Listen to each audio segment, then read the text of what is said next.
ইয়াদৱ দলৰ কেন্দ্ৰীয় সমিতিৰ নিৰ্দেশ মৰ্মে আমি আজি গোটেই অসম জুৰি এখন ধৰ্ণা কাৰ্য 2 ঘণ্টা ধৰ্ণা কাৰ্যসূচী ধৰ্মঘাট কাৰ্যসূচী আমি কৰিছোঁ।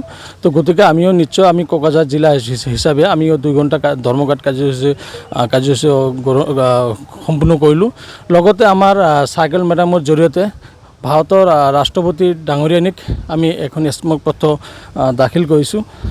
লগতে মই আপোনালোকৰ জৰিয়তে অসমৰ মুখ্যমন্ত্ৰী ডাঙৰীয়াক মই বিনম্ৰভাৱে অনুৰোধ কৰিম যে আপুনি যি ধৰণৰ এই বাংলাদেশীৰ নামত স্বদেশীক যেনেকৈ অন্যায় অত্যাচাৰ কৰি আছে, এই অতি শীঘ্ৰে বন্ধ হ'ব লাগে। অন্যথায় যি ধৰণে আপুনি যিবিলাক মানুহৰ নথি পত্ৰ 100% ঠিক থকা সত্ত্বেও যিবিলাক মানুহৰ NRCত নাম আছে, যিবিলাক মানুহৰ আধাৰ কাৰ্ডত নাম আছে, ভোটাৰ কাৰ্ডত নাম আছে, নাম থকা সত্ত্বেও সেইবিলাক মানুহক আপুনি বাংলাদেশী হিচাপে ইহঁতক অন্যায় অত্যাচাৰ কৰি আছে।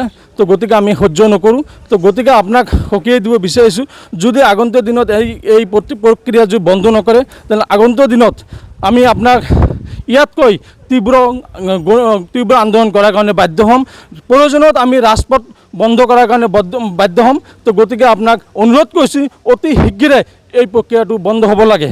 লগতে আপোনালোকৰ এই মিডিয়াৰ যোগেদি মই অসমৰ প্ৰত্যেকজন সংখ্যালঘু লিডাৰ, প্ৰত্যেকজন মানে আমাৰ মুছলমান মানুহক অনুৰোধ কৰিম আপোনালোক একত্ৰিত হওক, একগোট হওক। অন্যথায় এই বিজেপি চৰকাৰ আমাৰ মুছলমান জাতিটোক শেষ কৰাৰ কাৰণে যি ষড়যন্ত্ৰ কৰিছে তাৰ কাৰণে আমি দেখি আছোঁ। তো তাৰ কাৰণে আমি সকলো একত্ৰিত হ'ব লাগিব।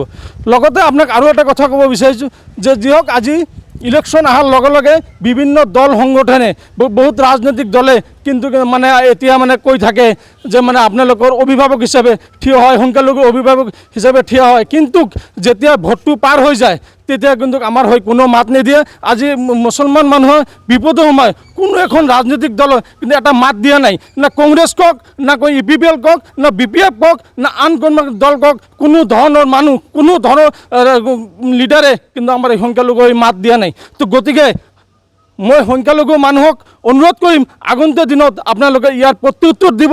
লগতে আপোনালোকে সকলো এই জাতিটোক ৰক্ষণাবেক্ষণ দিয়াৰ কাৰণে সকলোৱে একত্ৰিত হওক, তাৰ কাৰণে আহ্বান কৰিছোঁ। কেন্দ্ৰীয় সমিতিৰ নিৰ্দেশ ক্ৰমে আমি কোকৰাঝাৰ জিলা সমিতিয়ে ধৰ্ণা কাৰ্যসূচী পালন কৰি আমি মাননীয় চাৰ্কেল মহোদয়ৰ জৰিয়তে মাননীয় ৰাষ্ট্ৰপতি মহোদয়লৈ এখন স্মাৰক পত্ৰ প্ৰেৰণ কৰিলোঁ। আমাৰ মূলতঃ হ'ল যে আমি কোনো বাংলাদেশীৰ পক্ষপাতিত্ব নকৰোঁ। আমাৰ স্পষ্ট কথা যে যিজন মানুহ বাংলাদেশী তেওঁ বাংলাদেশত যাবই লাগিব, কিন্তু বাংলাদেশীৰ নামত আমাৰ স্বদেশী মানুহক হাৰাশাস্তি কৰাটো আমি কোনোপধ্য মানি নলওঁ।